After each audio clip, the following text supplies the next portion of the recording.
At the basic level, all cells in the body have a miniature power plant within called the mitochondria.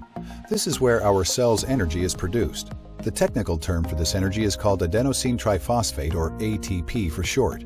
ATP is formed from oxygen and glucose, both of which are carried to cells by blood flow. Therefore, the mitochondria cannot manufacture normal amounts of ATP.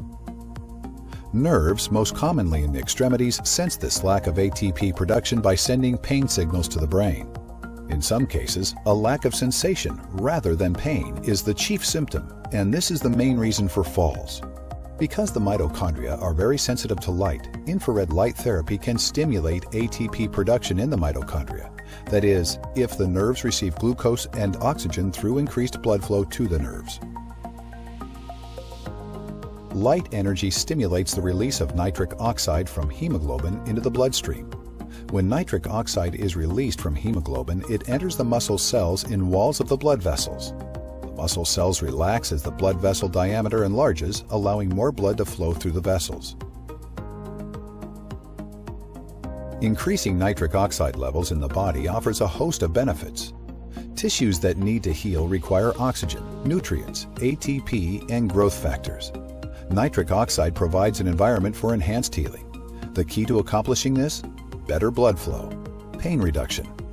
Pain occurs when oxygen levels at the nerve are too low. Think of how painful your finger becomes if you wrap a rubber band around it. The rubber band cuts off blood flow, thereby depriving nerves and other cells of oxygen. The pain recedes when the rubber band is removed. Increased localized circulation. Nitric oxide is increased locally when light energy is applied to any specific site. Along with it, blood flow increases at the same point. Light is composed of photons. Photons are quantum units of energy. A photon emitted at a specific wavelength or color contains the same energy irrespective of the source.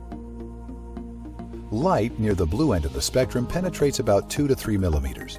Light at the red end of the spectrum penetrates about 8 to 10 millimeters. And near-infrared light penetrates about 20 to 100 millimeters.